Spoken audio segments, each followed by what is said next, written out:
magandang araw, magandang umaga, magandang tanghali at magandang gabi sa inyong lahat po dyan. Meron pong nagtanong sa atin dun sa nauna nating vlog patungkol po dito sa electronic cash register. Bagong lahat, shoutout po kay Boss Rene. Thank you po sa iyong tanong at ngayon sasagutin po natin yung tanong mo na magandang tanong mo. Ito ang tanong ni Boss Rene. Bossman RB, paano po pag sa apat na item isa lang dun ang may discount? Paano po ang procedure niya? Thank you. Well, Bossman Rene, thank you rin po sa iyong tanong po.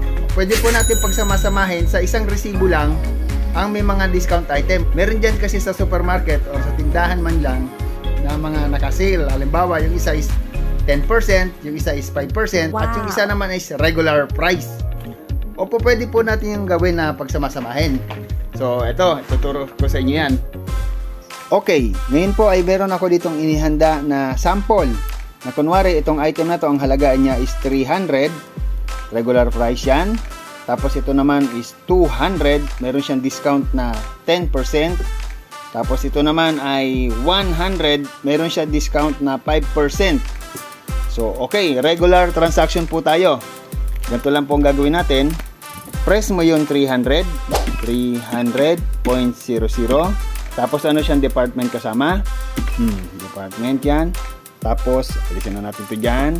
Tapos ito naman, 200. Ipasok natin si 200 na mayroong discount. 200.00. At ano siyang department kasama? Ayan.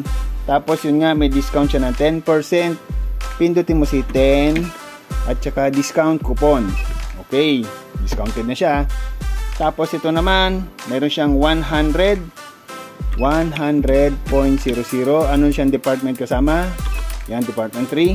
Tapos yung 5% na discount. 5 discount coupon. Okay.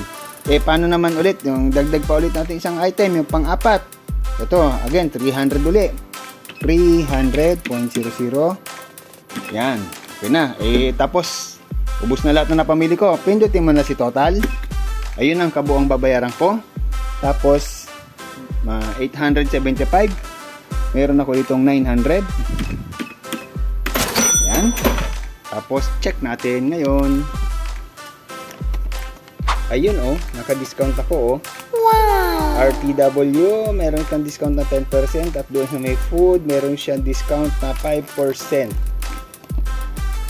So ayun, nasagot ko na po yung tanong ni Bossman Rene. Muli, marami pong salamat sa inyo dyan. At yun sa mga hindi pa po nakasubscribe dyan, subscribe nyo na po ang aking channel. Marami pong salamat sa inyo.